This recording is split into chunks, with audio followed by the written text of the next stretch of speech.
There we go. Almost picked the wrong music there. Welcome to the Krug Show on a Friday. Chase Sr.'s in the house. We're going to talk little Niners. Been a good week for the 49ers. We're brought to you by Pig and a Pickle, the best barbecue in all of Northern California. Check them out. They're in Emeryville and Corte Madera. They're open 7 days a week from 11 a.m. till 8 p.m. or until they run out. Pig and a Pickle. Go say hi to Damon and Mary. Get some brisket. Tell them that Krug sent you. We're also brought to you by Underdog Fantasy. Check the link in the description. Use that promo code Krug, K-R-U-E-G, and they will match you up to your first $100. Chase, what's going on, man? How's things? Things are great.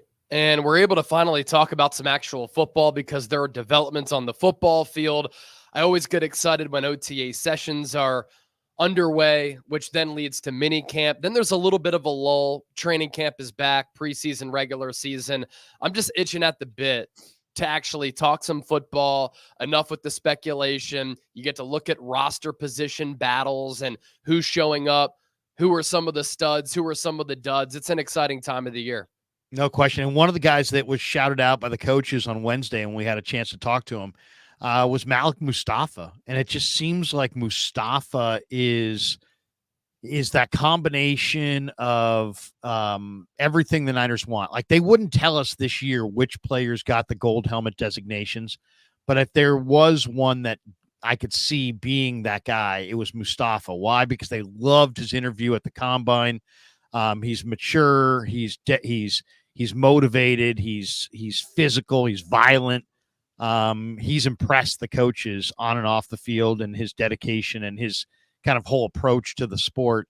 To me, it seems like if there's one, I don't want to say winner, but one, like, absolutely they feel like they hit in the draft, it's Malik Mustafa. Yeah, and one of the big takeaways I had being around the team at the Super Bowl was the culture that's in place. And I don't think that you make it to 4 NFC championship games in 5 years unless you have a really stable culture. And that starts with Kyle Shanahan and John Lynch. It goes to the players. And I asked a lot of the players about the sound culture that the Niners have. And I went to most of the team captains and I asked, why is culture important to sustainable winning? And some of them were like, wow, that's a really good question. Some of them had to take some moments to think about it. And they said, it starts with Kyle. He holds us accountable. He brings in players who love football, but he also lets us be us. But then he also wants the players to be in charge of the locker room. And as you grow, as you develop, as you ascend as a player in this league, and you become really good in the National Football League, you then become a natural leader so that you can set the tone for the rest of the organization, the rest of the players on the team. And the Niners really pinpoint players often who fit their cultural mold. And Malik Mustafa is one of those players. Extremely smart, very well-spoken, a good leader, loves ball, works really hard, plays with this velocity behind him and this aggressiveness. And then you think about his upbringing as a player. He was a no-star recruit and wasn't ranked by any online recruiting services. He goes to Richmond, pandemic-shortened season, a lot of adversity. Then he goes to Wake Forest and plays 13 games, 1 start his first year. Then he becomes a full-time starter. And you can tell, Larry, when you look at him, when you watch him, when you turn on the tape, he's a really impressive athlete who might not be overwhelmingly massive as far as height, weight, arm length, wingspan, but you can tell he works really hard on his body because he's a stocky athlete. And he's been able to impress a lot of people so far in rookie minicamp and OTAs with his character, but also with his play. And you can tell that he's a very seasoned player too. And it wouldn't surprise me if he earned some snaps right from the jump, special teams wise, and also on the defensive side of the rock. You think he can play free safety? I mean, I think that's the question. They have Hufanga. He's better in the box. Right? I think he's a better strong safety. Then they got Brown. Brown can play a little bit of both, but I think he might be better at strong safety. What do you think? Is Mustafa, you think Mustafa is slated to play in the, can he cover all the grass in the cover 3? Can he play, deep quadrants of the field, coverage wise? I mean, he did kind of a little bit of everything at Wake. Yeah, and going back to what I said, the Niners also really like players who are versatile, who are really good athletes, who play multiple sports, but also can play multiple positions for football, and they can be used in a variety of ways. And you've seen that with them drafting, especially defensive backs. And some of these linebackers, too. They like linebackers with defensive back backgrounds because they have that athleticism, that range, and those instincts as part of their game. And then with these defensive backs, whether it be corner, whether it be safety, you look at Deommodore Lenoir, he can play outside, inside. Last year, it was seamless how he went from outside corner to inside corner after the bye. And I thought that the defense really found its stride after that. And then Talanoa Hufanga, Ji'Ayir Brown, Malik Mustafa, they can play different roles at the safety spot. And as for where Malik Mustafa figures to play at the NFL level, I think that he can fulfill a couple of different roles. 4.5 speed, good range, good ball skills. He can play that deep safety spot. But what Wake Forest did with him a lot, they put him in the box. He was a hybrid linebacker. He would roam on third downs. He can play in the slot.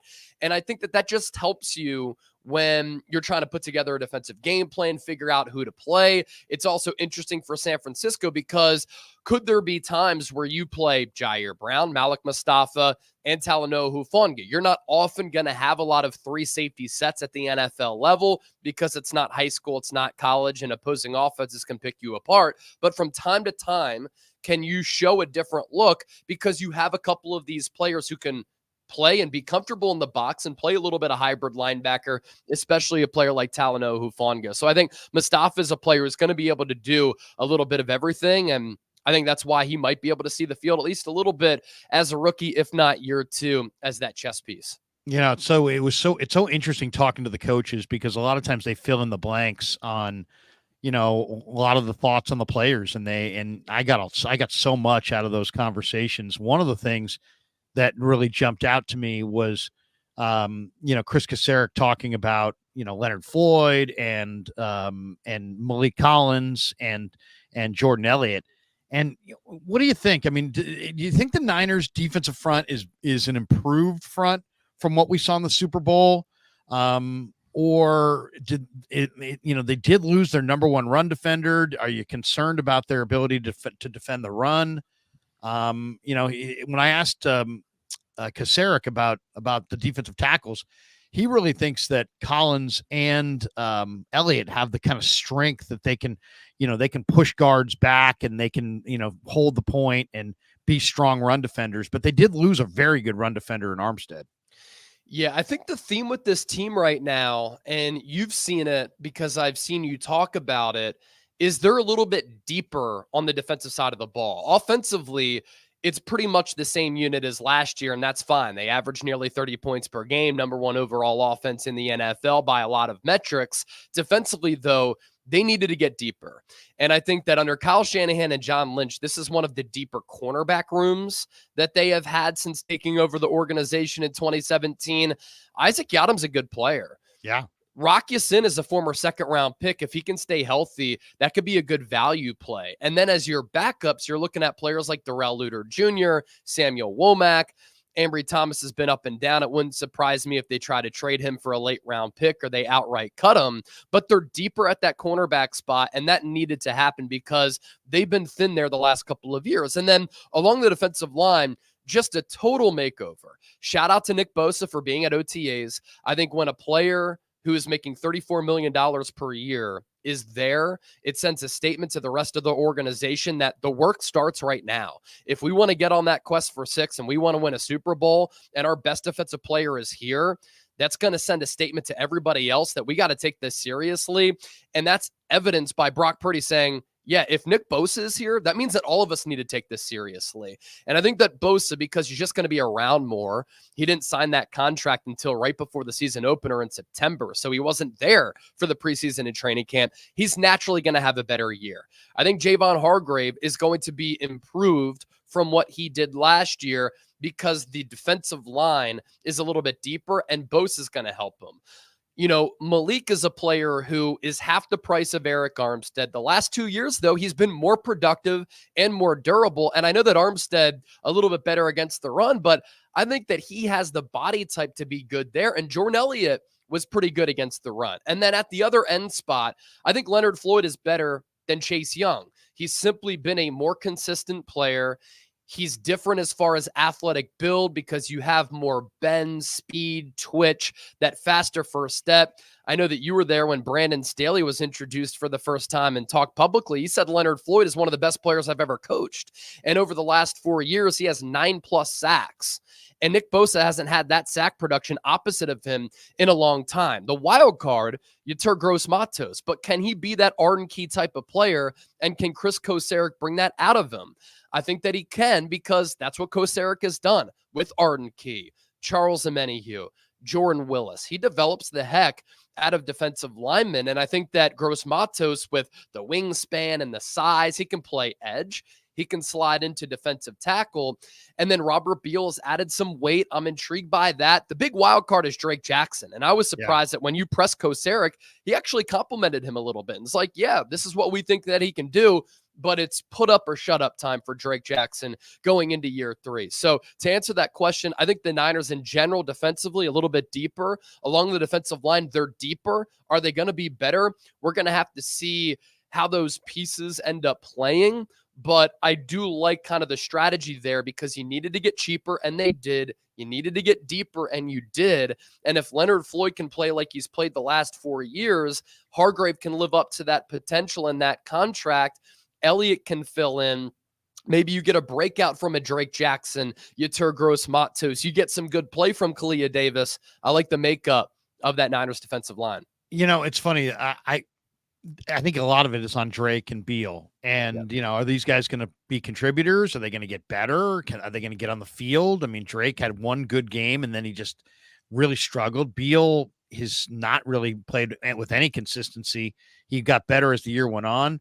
But, you know, there was an article in Bleacher Report a few weeks ago about guys that are on the chopping block for every team. And I thought it was interesting. And they went through every single team and they found one guy they thought was on the chopping block. When it came time to look at the Bears, they had Dominique Robinson, the former Miami of Ohio quarterback and wide receiver who, you know, is so athletic. He transitioned to defensive end. Well, they brought in Montez Sweat. You know, they've got some guys there in Chicago, and there's speculation that he may get cut. A guy like Dominique Robinson, what do you think? I mean, to me, that's the kind of young player that I would be interested in if I were the 49ers, just because I don't know what I'm getting out of Drake. I like Drake, but I don't know what I'm getting at. I don't know what I'm getting out of Beal.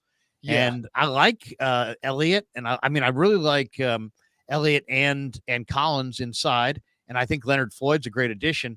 But, man, if they could find one more edge rush contributor from Beal or Drake, or, you know, somebody like a Dominique Robinson who could get cut. I don't know. If I'm John Lynch, I'm on the lookout for another edge piece if I could get somebody, because I just don't know. I don't know about the young guys. Yeah, the other point I wanted to make that I kind of forgot is, like, naturally, can this defensive line be better at stopping the run, because they were awful at that last year, and generating a pass rush, getting back to the roots of the defensive scheme that they've played in, because now Nick Sorensen takes over. He's familiar with them. They had to switch things up a little bit with Steve Wilks. Naturally, does that allow this defense to play a little bit better and get back to how they were performing under Robert Saleh, under D'Amico Ryans? I know that Sorensen is inexperienced, but can Brandon Staley help out a little bit there? As for adding another edge rusher, you talk about Robinson. How about a player like Emmanuel Ogbah, who's still available in NFL free agency? Keep in mind, it's May 24th right now as we're doing this show, the Friday spot, Chase and Krug, always a blast. This roster is far from being finalized, and you can make trades. You can make free agency signings. You can also make trades in training camp. You can see which players get cut, because other teams are going to be really deep at a couple of different positions. And whoever gets let go, you can find a way to address some of your needs on your respective roster with some of those players who don't make other rosters, just to add some depth. You're not going to bring in a marquee player who gets cut from another team. Most likely you'd have to do that via the trade market, but you can add to this club during roster cut down period with some good players who can really help out and fortify your depth. How about you mentioned Staley? Staley did talk, and yet we didn't really get a clarification on his role. He said it's going to evolve organically and naturally, and we'll see. What's your guess on how this is going to go? Because you do have you've got an assistant head coach of defense now in Staley, whose role has not really been verbalized. And then you got a first-year defensive coordinator who I asked him how he got the job, and he said, well, I know the defense, I know the players, I was in the room. I mean, it wasn't like an overwhelming endorsement from him, I mean, as far as why he got the job, but that's what he said. Is the Staley Sorensen, kind of issue, if you want to call it that, going to linger throughout the year? Every single time the Niners struggle on defense, is it going to be like, is Sorensen does the buck stop with Sorensen? Does it stop with Staley? I mean, Shanahan seemed to indicate it was Sorensen, but Sorensen's a first-year guy, and Staley's the guy with the experience. How do you read that playing out over the course of the season? Yeah, I think an underrated talking point with Kyle Shanahan is you look at him as an offensive guru, offensive mastermind. He's kind of revolutionized offensive football at the NFL level, and all of that is great. I know that he's come up short in the big games, but he's still one of the more elite offensive minds in the game. What he's also done such a great job of is he has this innate ability to find coaching talent. He's helped groom Matt LaFleur and Sean McVay and Mike McDaniel and Bobby Slowick and Robert Saleh and D'Amico Ryans. That's a natural ability that probably comes from his dad, him being around his dad during the Denver Broncos era in which they're winning Super Bowls with John Elway. And that just comes in an innate way for Kyle Shanahan, where he knows what it takes to be a really good coach in this league. So I'm going to trust him on this. That being said, the Niners have set themselves up here, and Kyle Shanahan has set the Niners up for a little bit of an awkward dynamic. Nick Sorensen does have coordinator experience. He was a special teams coordinator under Urban Meyer with the Jacksonville Jaguars. That's great. That probably played a role into why he got this job. He came up under Pete Carroll, so the resume is there. He had to grind to make 53-man rosters throughout his career as a defensive player and special teamer. That's all good. But look, if the defense starts to struggle a little bit, because then you're looking at last year in which they struggled, this year in which they struggled, it's going to become a talking point. Okay, should we switch things up at defensive coordinator? Nick Sorensen is in over his skis. He's a little bit inexperienced, and you have Brandon Staley waiting in the wings. He is a quality defensive mind. He's a smart dude. He's very analytical. I'm a believer in him as a defensive coach. His time has passed as a head coach in this league, but I do think he's a quality football mind. And if this Niners defense struggles, people are going to start pointing fingers, and there's going to become a conversation of Nick Sorensen isn't cut out for this. You're in this Super Bowl window. This defense is struggling. You're spending all this capital on Nick Bosa, Javon Hargrave, Fred Warner, Charvarius Ward. You got to get it right. Nick Sorensen, you got to take a step down. Brandon Staley, it's your time up. You can give him any type of title that you want. But if this defense struggles, Larry, it's going to become a talking point. It's going to be a conversation. And the Niners set themselves up for this awkward type of situation here. Yeah, no question about it. I thought one of the interesting things that Staley did say was that, he thinks that Brock Purdy's, preparation lifts the entire team and kind of holds them to a high standard. And I kind of agree with that. I think Purdy's really does prepare at a high level, and he probably does kind of, up the expectations in the locker room of what is expected of the players as far as preparation because of how detailed he really is. Yeah. One of the other stories that became a story after the coaches talked, when wasn't standing there when Bobby T said this, but Bobby T was asked about McCaffrey, and he's like, hey, that's the business side of the thing, and I'm not getting into it. And immediately that kind of even though he was trying to squash it, in reality, that a line like that just added fuel to the whole topic of, well, because McCaffrey's getting married and he's coming off a great year. He's the highest paid running back in the sport. So there's really no reason that people would be like, well, is he unhappy? Is he not pleased? But then the way he laid that out, it makes you wonder, is there an issue with the contract? He has no more guaranteed money left on the deal. Yep. If he gets hurt, theoretically they could cut him and he wouldn't have, a whole lot there. And maybe, and yet the Niners are on the verge of paying Brock, and they may be on the verge of paying JJ and Ayuk, and maybe Christian and his agent are looking at this saying, hey, we're the best offensive player on this team. We were in the MVP race. Why don't you secure our future a little bit? But he is going into his age 28 season. They didn't draft his brother in the offseason as he had requested. They also did add a couple running backs that seem like starter caliber talents. What's your read on McCaffrey not showing up at minicamp? Big deal, small deal, no deal? We've been debating this around the last 24 hours. Yeah. Christian McCaffrey doesn't show up for OTAs, and I'm like, okay, it's voluntary.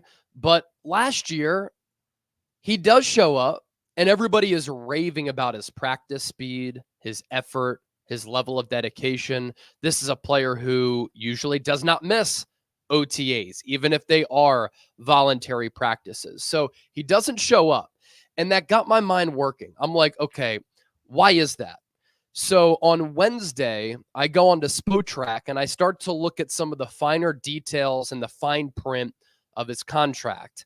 And I figure out that on the 4-year, $64 million deal, which pays McCaffrey on average $16 million per year, that runs through 2025. So he's set to be a free agent in 2026. He has no guaranteed money left on his contract. And this year, he's scheduled to make about $12 million. So that gets my brain going a little bit.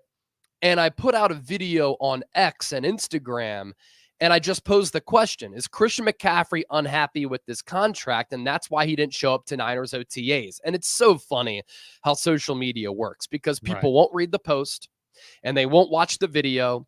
They'll just read the first couple of lines. Is he unhappy? And then they try to bash me, rip me apart, and say out-of-pocket things to me and try to rip me down.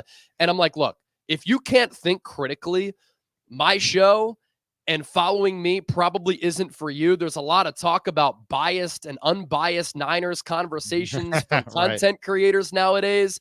I think the content that I put out there, the content that you put out there, it's fantastic because it's informative and it's thought-provoking, and we're good with football analysis. And I start to talk about this on X.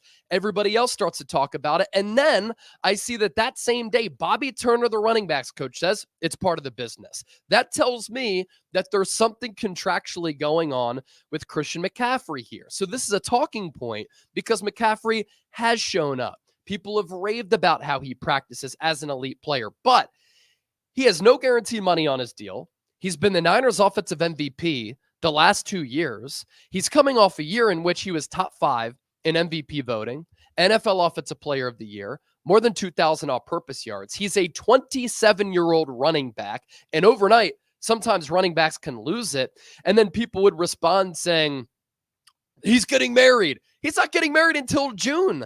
Olivia Culpo has said that in some of her TikToks. So if he's not getting married till June, why is he not showing up in May? I think that there's something here where McCaffrey is at least looking for a raise, a restructured contract, or maybe some guaranteed money. And today, I put out another video, and I think this is what the Niners should do. The Las Vegas Raiders, because they value Max Crosby and know that he's an elite player, they wanted to reward him, right? So they gave him a $6 million raise for this upcoming season and then moved like $1.5 million to next year because they wanted to show him, we love you, we appreciate you, you've done nothing but produce for us, and we're going to reward you for that. I think that's what the Niners should do because McCaffrey's probably looking at the situation saying, I've balled out since the trade. I've stayed healthy. I'm starting to age. You guys have run me into the ground since acquiring me, yet I've still produced, and I've been this incredible player who's been the offensive MVP. It's not Brandon Ayuk. It's not George Kittle. It's not Deebo Samuel. What would Brock Purdy look like without me? I deserve at least some guaranteed money because if I get hurt, you can cut me, and I don't get any of that money on the contract that runs through 2025. So we probably want some financial assurances, I would believe, and I don't blame him. And the funniest thing about people ripping me, you're starting drama. This is pro player here. I'm supporting Christian McCaffrey and saying that he has deserved to get some more money because right now he's below what his market is. Yeah, and he's underpaid from the standpoint of he's been making less than Deebo. Yep. He's making less than Kittle. Yep. He's the he's the MVP of their offense. Yeah. And he's looking at other guys lining up for extensions, and he's probably sitting there going, well, what about me? And even if he's not saying that, his agent is definitely saying that. I think this is probably tied to Ayuk, in that if Ayuk can get extended and they can cut his cap number down this year, I think then they're in the neighborhood where maybe they could do exactly what you just kind of described, where they can transfer some money from future years into this year and satisfy Christian a little bit more. But it's interesting, I think that his workload was what it was more because of him than the Niners. Like you said, the Niners have run him into the ground. He's kind of run himself into the ground because he refuses to come off the field. To me, if there's one thing that has to be adjusted this year, is that when the Niners get up or down in some of these games in the regular season, it's time to see Garendo, J.P. Mason, Elijah Mitchell. It's time to diversify the rushing carries, from 90-10 to more like 75-25 or 65-35, something that's a little bit more balanced so that McCaffrey doesn't wind up with 400 touches and is less than 100% on Super Bowl Sunday. I mean, to me, if you're the Niners, the goal is get back into Super Bowl Sunday and have a healthy Christian McCaffrey rested and ready. And I felt like they allowed him to kind of pick his own, call his own shots. And he plays when he plays and when he wants to play, and he plays until he can't play, and he's a tough guy. But you know what? If you're Dallas, I get it. There's no other backs. You're not going to put Deuce Vaughn. You're the Niners. You have Elijah Mitchell. You have J.P. Mason. I mean, there's a lot of people that feel that these guys are pretty good. You've now added Schrader and Garendo. Spread it around. You can run Debo. You can use other guys. Do it. Don't put so much on McCaffrey. Protect McCaffrey from McCaffrey. That'll be one of the things. If I was Kyle Shanahan, I want to make sure that Super Bowl Sunday, that guy's ready to roll. Yeah, and let me clarify what I said. Like I said, the Niners have run him into the ground. The point is he's been utilized a ton. He led the NFL in touches in 2023. Right. And part of that is he doesn't want to come off the field. Great for him. He is the son of a great football player who took matters so seriously when McCaffrey was in high school that he made him wear sweatpants on game days because jeans were too heavy. He made him put sunglasses on because squinting takes away your energy. Christian McCaffrey lives and breathes football. I credit him for that. And yeah, sometimes it's his problem that he doesn't want to come off the field, but he has an argument to make at the negotiating table here where he's like, look, you see my level of dedication. I've been utilized so much. I'm a 27-year-old running back. The body's a little bit banged up right now. I've done all of this for you, and I've loved doing it. I believe that I should get some financial compensation back. And lastly, speaking of that financial compensation, the Niners currently have $6 million in cap space. And because of the post-June 1 designation from the Eric Armstead release on June 1, they get $18 million back. That can be used for contract extensions, free agency. If they were to acquire a player in a trade, some of that money I think should be allocated to just giving Christian McCaffrey a little bit of a pay bump, because this Niners team is not this Niners team, and they're not successful if it wasn't for Christian McCaffrey. They pulled off an incredible trade for him, and they've reaped the dividends of it, and it's been a great value play. Now he's worthy of a little bit of a pay bump. No question. The story that just won't go away, and I saw it again last night, the Steelers just have so much interest in Niner wide receivers.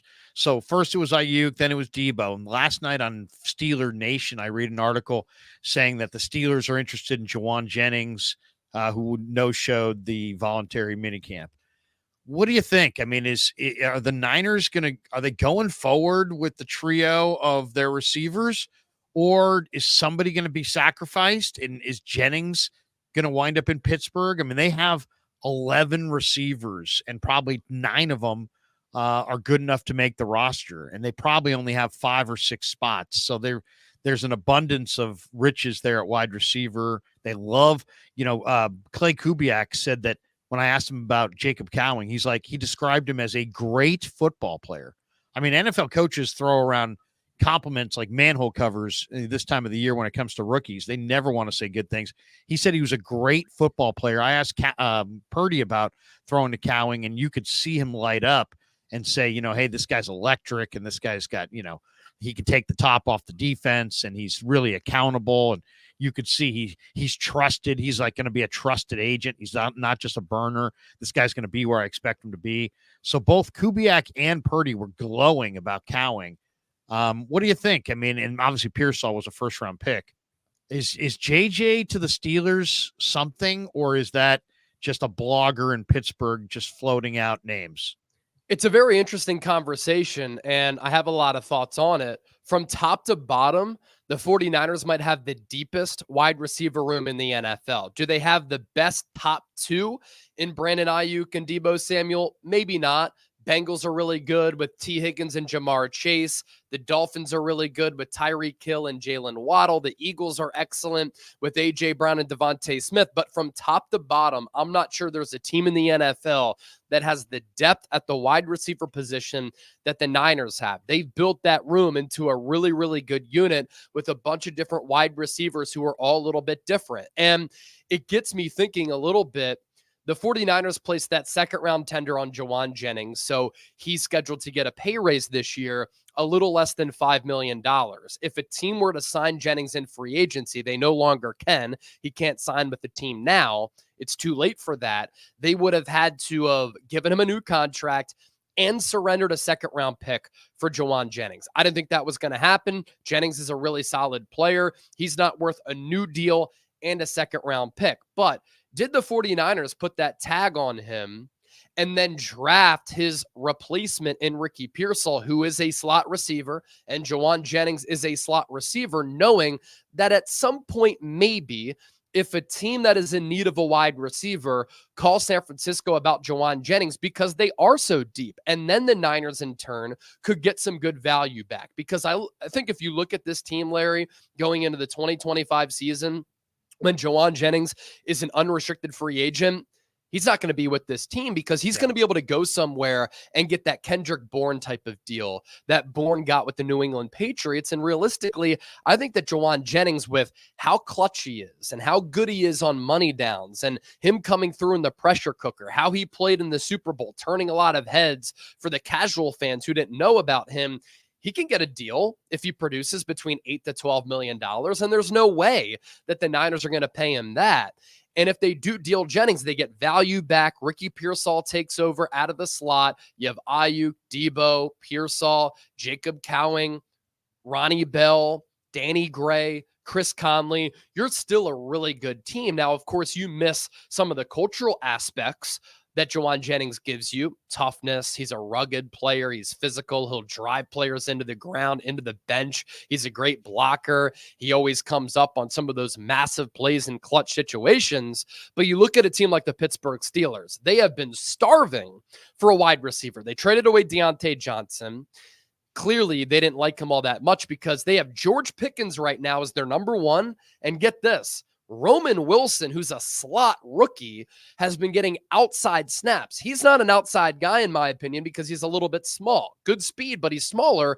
I think that he can be maximized as a slot receiver. Jauan Jennings has a little bit more height, so maybe Pittsburgh would like him and they could trade for him. And it's not the Niners wide receiver maybe that they had really wanted in a Deebo or an Ayuk, but it's still a really good player who kind of fits that culture for Mike Tomlin of doing it all for the team. And Jennings is all about that. So I think that Jennings will play for the Niners in 2024, but if he gets dealt, I wouldn't be surprised because maybe the Niners had this planned all along where we're going to draft Ricky Pearsall. He can be that slot guy, knowing that Jennings either way isn't going to be with this team most likely in 2025. There's some good receivers that are going to get cut or not going to be with the Niners. I mean, it's just simple as that. They've got 10 or 11 guys that can really play, and somebody's going to move. And I don't know if maybe it's Danny Gray, maybe these guys all get cut. Maybe it's Jauan Jennings getting moved, but I thought that was interesting. And I read that yesterday. Steelers still having interest in now Jauan Jennings. All right. You put out a tweet about your left to right offensive line, your ideal offensive line. And I commented on it, and I think it's an interesting discussion because I think the only thing that's really set is Williams and Banks on the left side.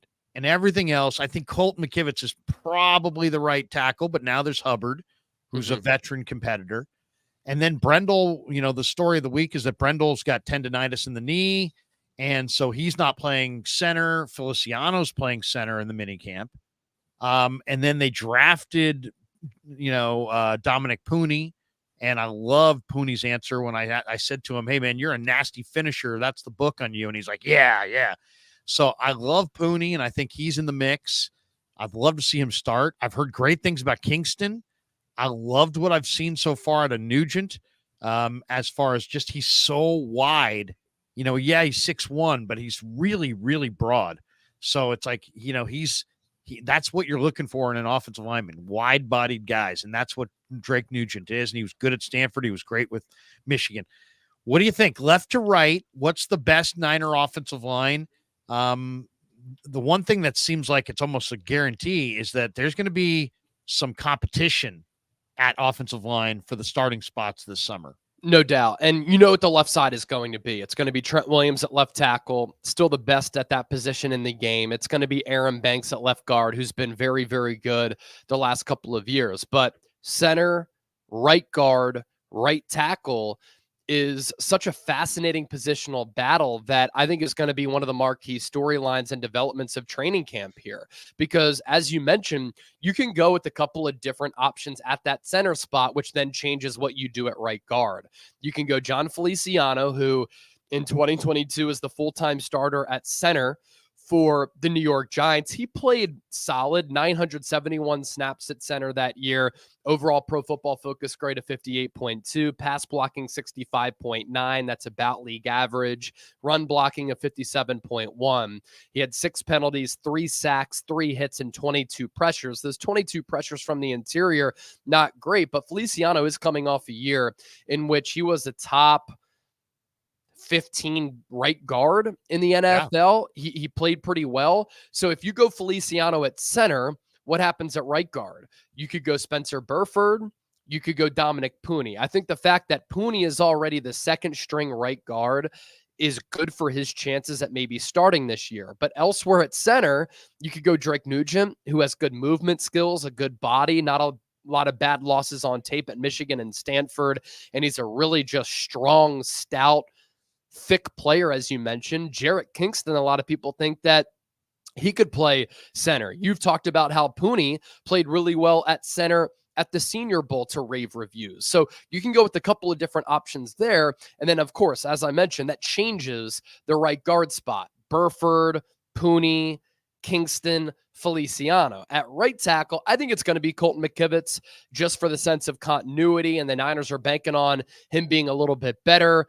Honestly, he may have been better in 2023 than Mike McGlinchey was in 2022, right? Or you could go with Chris Hubbard, who's been in the league for 10 years. He started a lot of games last year with Tennessee on a bad team. He actually performed pretty well and put up better Pro Football Focus numbers than Colton McKivitz. So center, right guard, right tackle, going to be a really, really interesting training camp battle. And the Niners have a bunch of different options. Are they great options? Unfortunately not, but it's going to come down to how they see fit and how they configure it. It's such an interesting thing because it's like, do you go with, kind of the safe approach, which would be like, hey, go with Brendel, go with Feliciano at right guard, or do you go with more of the youth? You go with Burford and Nugent and Puni and guys that may have higher upside, but also may get your quarterback hit a couple times early in the year. To me, that's going to be really interesting to see kind of like, how do they take any risks? Do they gamble? Like, to me, Puni's got the most upside of the options at right guard. Do they go with Puni and kind of just, live with whatever early mistakes he's going to make, knowing that, man, when you get to late in the year, that guy could be the guy? Or do they keep going with Brendel, who's, kind of an undersized, underpowered guy? He's about 285. He got worked by DJ Reader in the Cincinnati game pretty bad. I think he's got some strength issues. I know he was a Pro Bowl alternate a year ago, but I don't know. I mean, I think that I'd look to upgrade center and right guard if I could, any way I could. Because if you come back with the same line, I don't know that that's going to be enough this year. I think they're going to need to be upgraded there somehow. I don't know if going with Brendel and Feliciano is where I would go. And the counter to that from people is, well, the Niners averaged 30 points per game. They had the best offense in the NFL. Why not run it back to have that continuity? Well, I'm not content with just being good, right? I want to be great. And I think that the Niners might need to make some changes along that offensive line. Why? Because against some stout defensive lines the last couple of years, that offensive line unit has really held them back. And you talk about Jake Brendel being a Pro Bowl alternate. I just think that it took him a while to be a starter in this league for a reason, for the lack of strength. He got pushed around and bullied by some physical interior defensive linemen. And so if you make a change there and you have Dominic Pooney at right guard, I immediately think that you improve your offensive line.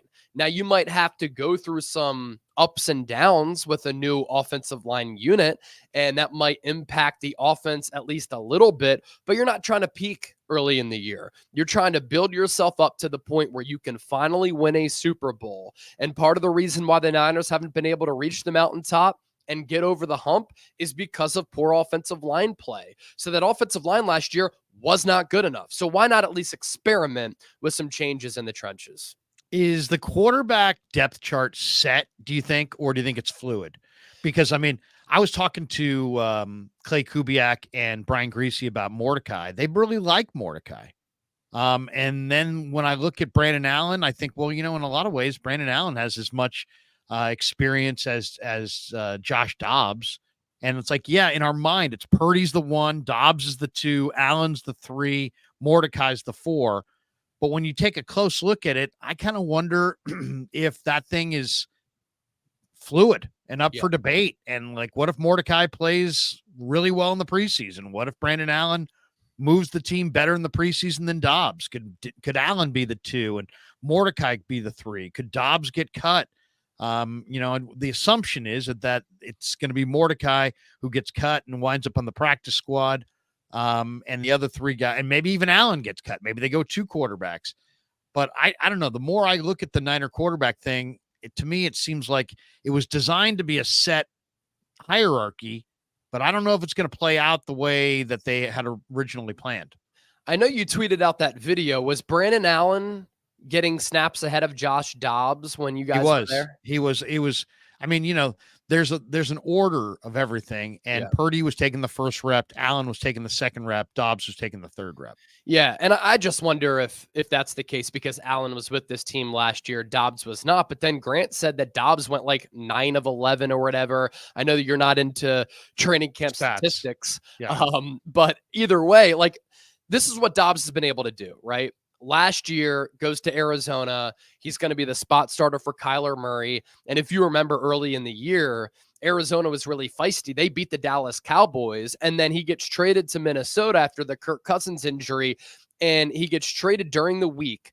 And without really any game preparation, he stepped in after not starting, and he led the Vikings to an incredible win down the stretch on the road against, I believe, Atlanta, where he's making plays with his legs, he's making plays with his arm, and he accounted for 3 or 4 touchdowns. So his ability to master the offense quickly is really impressive. He's a good backup for a couple of starts. Anything beyond that, that's when he starts to struggle a little bit. As for Brandon Allen, he's the backup to Joe Burrow, so he has that. He's very well respected. I think that at some point he's going to be a quality coach in this league because I get that from everything that I've kind of gathered in listening to him speak and how he conducts his business and earning the respect of Kyle Shanahan. And then, of course, with Zach Taylor, too, with the Cincinnati Bengals. But look, he's so limited and he can't run. He doesn't really have dynamic ability in that way. His arm is completely average. With Tanner Mordecai, it's a player that you at least want to groom and develop. He's got the 4.4, 4.5 speed. He's got a pretty good arm. He's put up really big numbers at the college level. I think this is a little bit different than the Brock Purdy situation because, during Purdy's rookie year, I had said, Purdy's too good for this team to cut. He performed too well in the preseason for them to cut him. If they cut him, he is not going to be back on the practice squad. So they have to have him on this 53-man roster. They saw it the same that I did, and he cracked the 53-man roster. A surprise to many, not to me and you, because we were both really impressed with what he was able to do. Mordecai, on the other hand, might be a player that you can cut, put him on the practice squad, and then you can try to develop him into a quality backup given the intriguing athleticism and the skill set that he does have. What if Mordecai plays well in a preseason game? He's got to take the spot over Brandon Allen, I think. I know, but I mean, think about it from the rest of the league. The 49ers found Brock Purdy, and they discovered him. And now here comes like another undrafted free agent, kind of similar, guy who's played a lot of football, really smart. I mean, I asked Clay Kubiak about him. He's like, he's super. I could give me a word that describes Mordecai. He's like, he's super competitive. Well, that's a great one. And then he said he's really, really smart, and the ball comes out with some pretty good accuracy. Well, I mean, let's just say he plays really well in the preseason, and your team you're the Raiders, and you got Gardner Minshew and the Aiden O'Connell, and you don't really have a solid number one. And the 49ers picked Brock Purdy, and the same group that picked Brock Purdy picked this kid Mordecai, and he looked good in the preseason. Aren't you looking to pick him off? And then in that situation, does Mordecai make your team and you cut loose one of the other guys? A lot of people are like, Krug, you're getting way too excited about Tanner Mordecai, and I get it. But there aren't that many quarterbacks that run 4.45. And when you watch him throw short and intermediate, the ball comes out on time with accuracy and with pretty good zip. And then, you got people around him. Greasy lit up when I started talking to him about, what Greasy told me. He's like, I said, I said, Kyle and John credit you, Brian, with helping them kind of believe in Purdy. And you were charged with looking at the quarterbacks for this draft, and you liked Mordecai. What did you like about Mordecai? And I'm trying to peel the onion on it. And he's like, well, you know what? I'm friends with Luke Fickell. And I talked to Luke Fickell before the draft, and he told me of all the players I have in this draft this year, if there was one guy that I would stand on the table and scream out loud for, it would be Tanner Mordecai. Interesting. He said the guys loved playing for him. There was never any doubt when he broke the hand against Iowa that he was going to play in the bowl game, which was like 5 weeks later, I think, against LSU. He played in that game. He threw for 378 yards, 3 touchdowns, no picks. They didn't win the game, but he said the guys love Mordecai. He's mature. He's smart. He's a leader. He's humble, but he's also super competitive, and they loved him. And he's the guy that I would pound the table for or jump up on the table and argue for. That, to me, told me that what I'm seeing is real, and that, like, I'm not saying he's Brock Purdy, but I don't think he's a bum, and I don't think he's a guy that for sure is going to lose the quarterback job to Brandon Allen. I think there's a possibility, and it'll be interesting to see if he plays well in the preseason.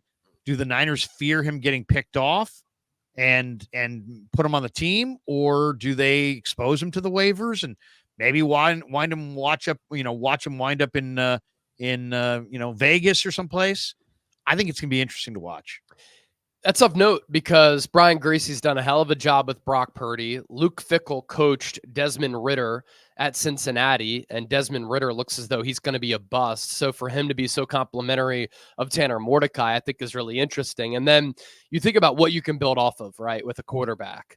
Toughness, team rallying around you, team really likes you, leadership qualities. He put up numbers for 2 seasons in college football for SMU and I believe Wisconsin, or if it maybe it was Oklahoma. He sat, and then he went to SMU, put up some monster numbers, and then finished the 1 year at Wisconsin. At Wisconsin, so it was like 9 touchdowns, 4 picks the last. Okay, the 2 years of really good production were at SMU, which it's a solid level of football. We're talking about 35, roughly 35 touchdowns, 10 picks. Exactly. Both seasons too, with a lot of yards thrown.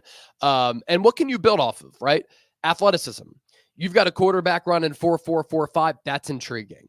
And can you work with his feet? Can you improve his mechanics a little bit? I have seen that maybe the arm motion is a little bit loopy. You can refine those things. Look at some of the changes that Trey Lance was able to make. Look at the changes that quarterbacks can make in that area. And then if you can complete balls and get it out with timing and accuracy, short, intermediate, you can develop that deep ball a little bit. So there's something to work with here, which is why I think you're bullish on him, which is why I think Luke Fickell and Brian Greaser. Like, there's something there, and I'm excited to see his development. Those are the types of stories that make preseason football, to me, a lot of fun, because when you can see Tanner Mordecai in that third and fourth quarter, like we saw Brock Purdy a couple of years ago in the third and fourth quarter, you can figure out if a player can play or not. Yeah. And the tight end coach, Brian Fleury, was talking up Mason Pline. He's like, he's getting better at a really fast rate, which is encouraging to hear as well. That's Last awesome. question for you. Give me your breakout guy. Give me your bust out guy. Every team in the NFL is going to have somebody who last year didn't do much, but this year's really taken it to the next level. The Niners have about a dozen guys that kind of fit this category where the arrow's pointing up. But everybody's got their favorites. Who's your favorite bust out, breakout 49er here this summer? I've got a couple who come to mind. I'm not really going to go with anybody offensively because you have Pro Bowlers and All Pros littered on that side of the ball. I'm also not going to go with a rookie because technically it wouldn't be a breakout. They'd just be arriving. But I think that Diamador Lenore can play at an All-Pro level this year. And I think if he plays at an All-Pro level, he broke out last year, but like that is elite level play when you're considered an All-Pro in this league. I think people are sleeping on Isaac Yiadom. I think that he can be a really solid player. The player who I'm very, very intrigued by is Yetur Gross-Matos. He's been ascending. The production at Penn State was really good. I don't know if he was a scheme fit in Carolina. Plus, they've been one of the worst organizations in the game over the last few years. David Tepper is an absolute fraud.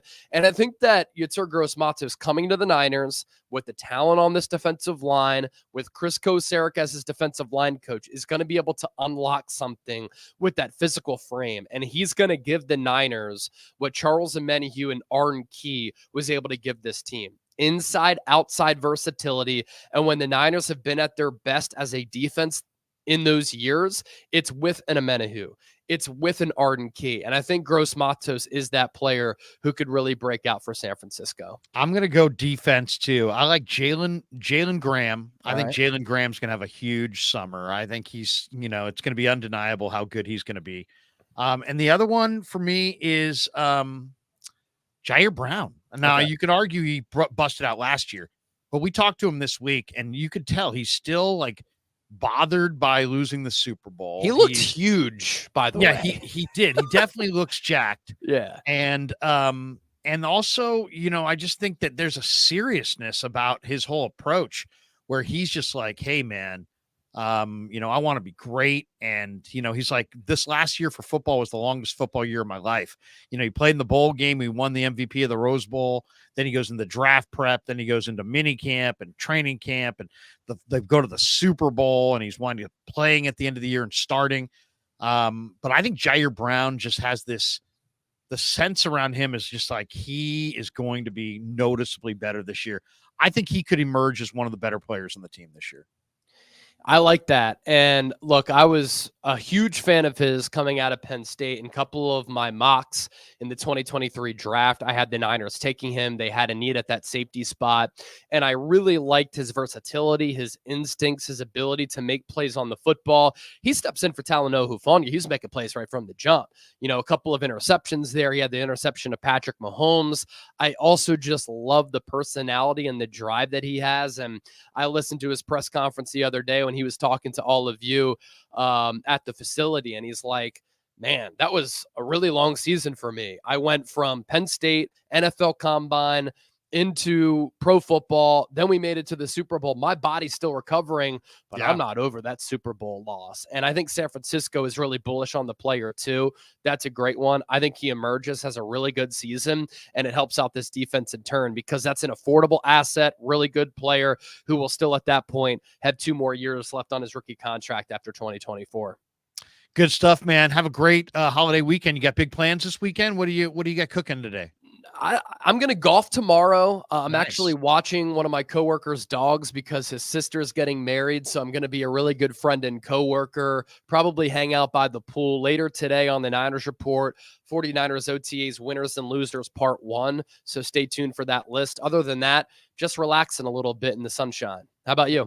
Yeah, I got my 14-year-old plays in a baseball tournament tomorrow morning. Nice. So we're going to be out in Rodeo, which is probably about an hour away. And my wife told me if they win, they play again later in the day and this and that. So it's like, so I got that. And then maybe a little baseball on the tube and maybe some barbecuing. I'll see if I have enough time. I may hit Bed Bath and Beyond, maybe a big Costco run. We'll see if we'll have enough time. There you go. There's my Will Ferrell. When you go to youth baseball games, I imagine people just come up to you, Krug, what's going on with the offensive line? What's going on with some of these positional battles? Do people try to chop it up with you? They'll listen to this one. The other day, I'm at this youth baseball thing, and I'm feeding balls to the kids who are hitting them into a net. And there's a tennis court right over there, and the kid popped one up, and it went into the tennis court where this lady comes over. Here's your ball. And I'm like, oh, thank you. We're almost done.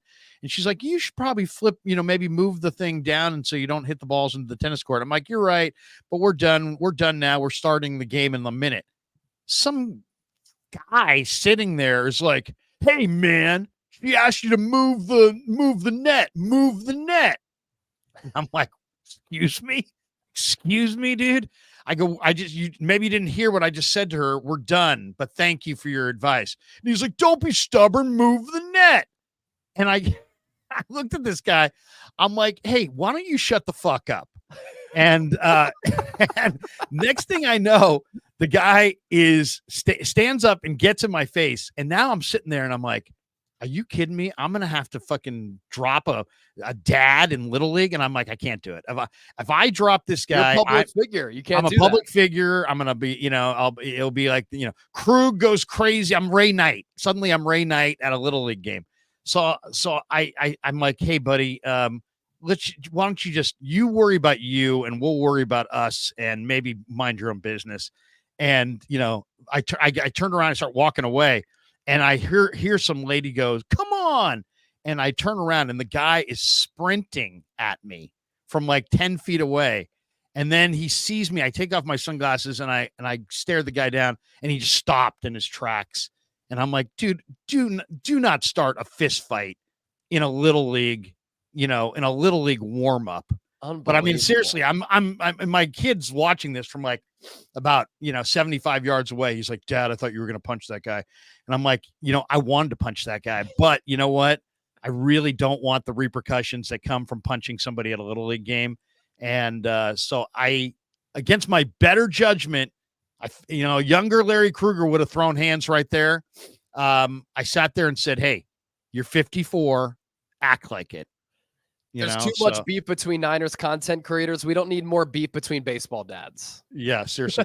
This channel, by the way, is the only credible channel when it comes to Niner content is this channel. Your channel, no credibility. Everybody else's channel, no credibility. This channel, The Krug Show, utmost and utter and total credibility. The best and most unbiased. Oh, man. Someone said, hey, is it awkward? And I'm like, well, it's not awkward yet, but check with me in a month. Could be. Yeah, but what can you say?